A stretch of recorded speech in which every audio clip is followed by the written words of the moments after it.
This video is sponsored by Card Kingdom. If you click on the link in the description below, it'll take you to their store and they'll know I sent you there.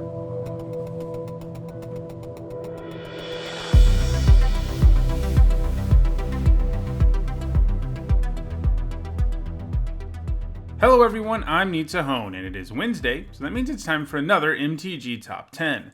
This time around we're looking at a creature type, gods. With Theros Beyond Death spoiler season just around the corner, which undoubtedly means we're about to see some more awesome creatures with this creature type, I thought it would be a good time to look at the gods we've had so far, and talk about the 10 of them that have had the biggest impact on Magic's highest competitive level.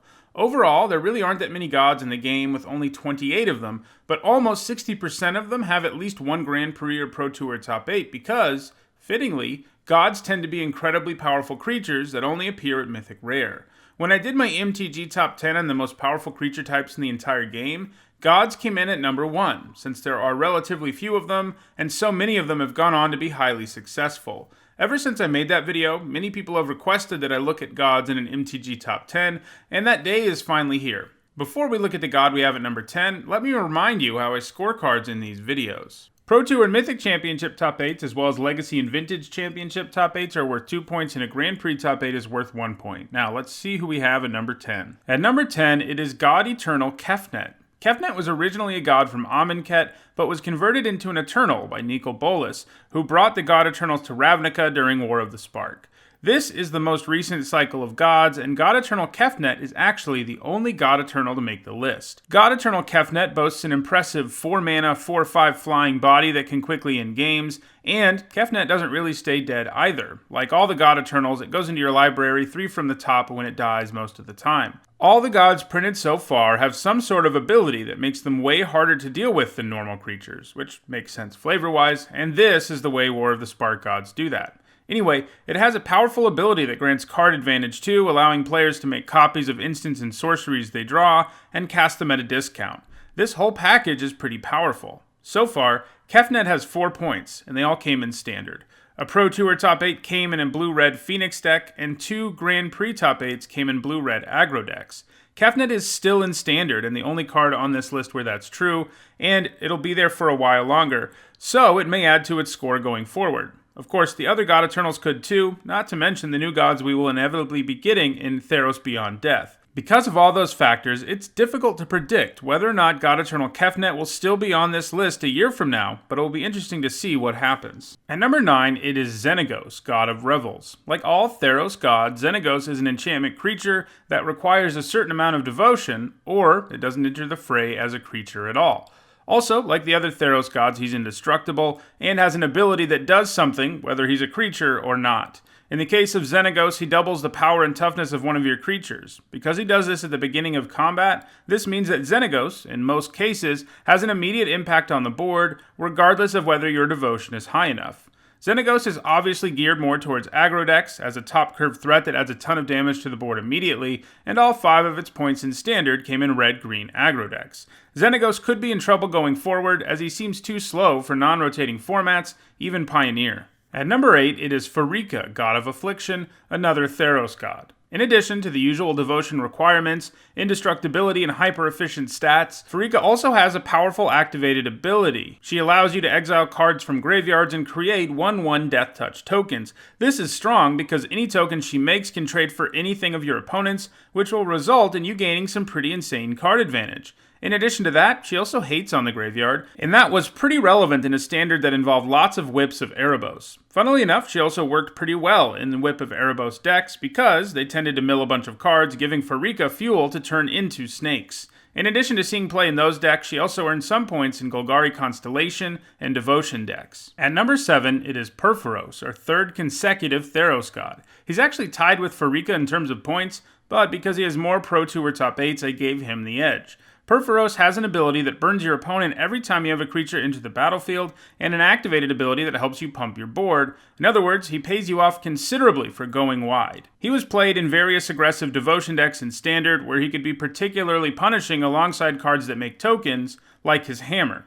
I feel like he has a solid shot at seeing play in Pioneer versions of Red Deck Wins and Burn, so he may see his score go up in the coming years. At number 6, it is Ronis, the Indomitable, a god from Amonkhet.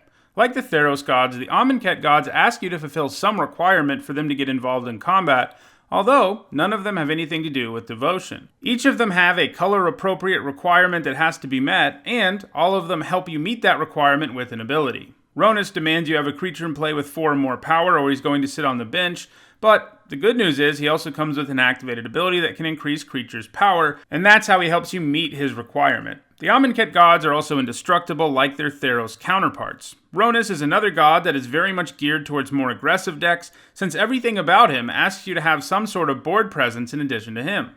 In Standard, Ronis saw play in decks that had no problem meeting the requirement. This included Gruul and Temur energy decks as well as Golgari Constrictor. Ronis has also seen some play in modern creature toolbox decks that run things like Collected Company and Court of Calling to grab creatures that are particularly useful in a given situation. Ronis has been run as a singleton copy in some versions of the deck where it can be searched up when the board is already in a state where Ronis can just take over. Still, so far Ronis' success in Modern seems flash in the pan as the card hasn't gained any points there since 2017. At number 5, we return to Theros with Keranos, God of Storms. Keranos may not be as impressive on stats as some of the other Theros gods are. I mean, a 5 mana for a 6/5 is hardly exciting, but that ability is insane. Every turn, it's going to give you a full card worth of value, either by drawing you a land or lightning bolting something. That is some pretty impressive power. It's up play in Jeskai Tempo decks in Standard, and in Modern, it used to be a frequent sideboard card for Splinter Twin decks. Sometimes, Twin decks had to side into being more traditional control decks and side in a win condition that wasn't the Twin combo, and when they did, Keranos did a pretty good job for them. Twin got banned, of course, in 2015, and since then, Keranos hasn't managed any points in the format. At number 4 is Thassa, God of the Sea. Thassa improves your draws by helping you scry, and can make your creatures unblockable, which is a nice way to push through damage, especially because she can make herself unblockable if your loyalty to blue gets high enough and she hits pretty hard.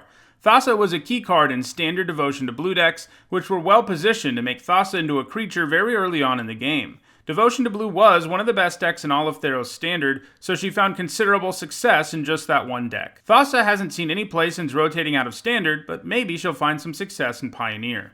At number 3, it's the Scarab God. The Scarab God is a god from Amonkhet, but isn't from the same cycle as Ronis. Ronis was an Amonkhet, and the Scarab God was an Hour of Devastation, where 3 gods appear who are much more ancient than the 5 Amonkhet gods. The Scarab God is the only one of those 3 to make the list. Like a lot of gods, the Scarab God is pretty insanely pushed. It's a 5 mana 5/5 that returns to your hand if it dies, and it has a powerful activated ability that lets you exile creatures from graveyards to make eternal versions of them, and that's stupid good.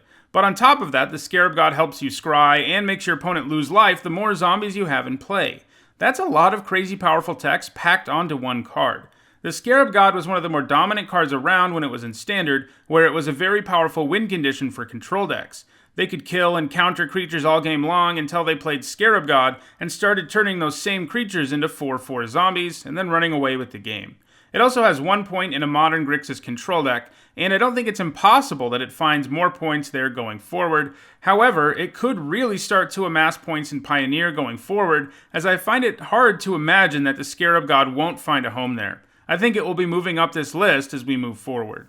At number 2, we have our 6th and final Theros god to make the list. While the Theros gods don't hold the number 1 spot on this list, they do seem collectively to be the most powerful gods so far, given that gods from Theros block take up 6 spots on this list. Anyhow, Erebos gives you a huge body for the amount of mana you spend and can draw you a bunch of cards, and that's a pretty great deal. It doesn't hurt that it doesn't let your opponent gain life either. While there were lots of devotion decks in Theros Standard, Black was arguably the most powerful of the bunch, thanks to cards like Erebos and Grey Merchant of Asphodel, which hugely incentivized you playing cards with lots of black mana symbols. Erebos was also played in some less devotion-centric control decks while it was in Standard. Erebos is another card that is likely to make some impact on Pioneer. And at number 1, it is Hazarat, the Fervent. An Amonkhet god, Hazarat asks you to get down to 1 or fewer cards in your hand, and when you do, you get a 4 mana 5/4 with haste and indestructible. Like all the Amonkhet gods, Hazarat also helps you meet the requirement, in this case by letting you discard cards to do damage. Hazarat is definitely another god geared towards aggressive decks, as those decks are already interested in emptying their hand quickly and doing huge amounts of damage. In those decks, Hazarat can frequently attack on turn 4 when it comes down, and then for the rest of the game, the person who controls Hazarat can throw lands at their opponent doing 2 more damage. Hazarat was a heavily played card in standard red-based aggro decks and was one of the defining cards in the format while it was there. It has also seen some play in other formats. In Modern, it has 4 points, spread across decks like Jund, Affinity, and Hollow One. It also has 1 point in Legacy, in Dragon Stompy, a strangely named mono-red prison deck that aims to lock the opponent down with things like Chalice of the Void and Ensnaring Bridge, and Hazaret provides the deck a win condition with its direct damage ability. Since it has already had some success in non-rotating formats, I think it is likely it will continue to, especially in Pioneer. Alright, well that does it for this MTG Top 10. It will be interesting to see what the new Theros gods look like, and this seems like a list I will definitely need to be revisiting about a year from now. I'm looking forward to seeing how things change. If you enjoyed this video, don't forget to like it and share it so that others can enjoy it too. If you want to make sure you catch future editions of MTG Top 10, don't forget to subscribe, and if you want to see the over 220 other MTG Top 10s I've already done, you should see the playlist on your screen now. Thanks for watching.